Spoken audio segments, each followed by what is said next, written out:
Enzymes. Hey, Professor. Just the other day, I saw this small man swallow an entire steak bigger than the size of his head. And it got me to thinking, how could he possibly digest all that in just a few hours? Well, the steak is first chewed in the mouth into bits and pieces that fall into the stomach. You might already know that the stomach contains a powerful acid that can dissolve even metals. But what you did not know is that this acid is not what ultimately breaks down the steak. No, it's very tiny and special molecules called enzymes that do the job. Strangely, these enzymes find the stomach acid a cozy place to work in. Whoa! It's like small piranhas finishing up a whale in a sea of acid. Imagine what I could do with that. Ooh. Huh?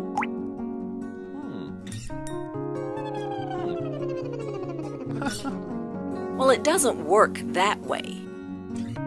What do you mean it doesn't work that way? I knew you were going to say that. To find out, you need to know what exactly enzymes are and how they work. Whenever you're ready, click Next to continue. What are enzymes? They are proteins that speed up chemical reactions. Without them, reactions can still occur, but they would be too slow to support life. There are many different types of enzymes, and they come in all manner of shapes and sizes. For example, what you call the piranha enzyme is actually pepsin. It is only found in the stomach and digests proteins. In your mouth, there is amylase, which breaks down starch. In your cells alone are hundreds of enzymes that control your cell activity and defend them from invasions by microbes like bacteria and viruses. Though enzymes can appear very different, they all share a few characteristics in common.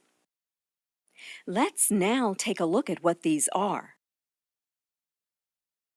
Number 1, each enzyme has an active site. This is the groove in the enzyme where the molecules they act on, called substrates, are captured and made to undergo a reaction. The substrates are either broken apart or combined together to form products.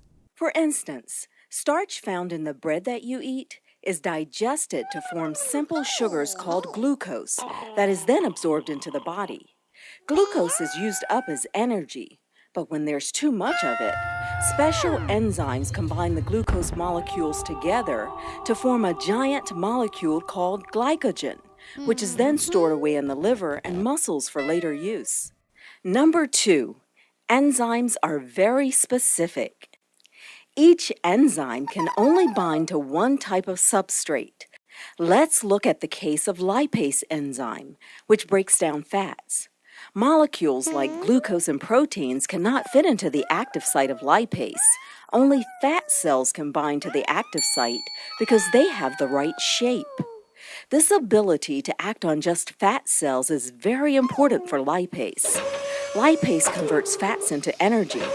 Now imagine what would happen if lipase can also convert proteins into neurochemicals for the brain to function well. If you no longer need the extra energy from your storage of fats, lipase will be deactivated. But this means that lipase can no longer produce precious neurochemicals for your brain.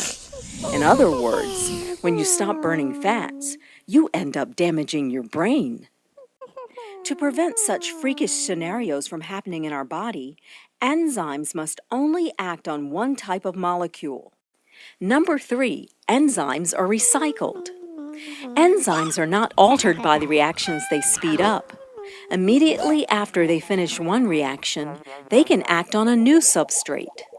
This way, only a small amount of enzyme is needed to speed up thousands of reactions.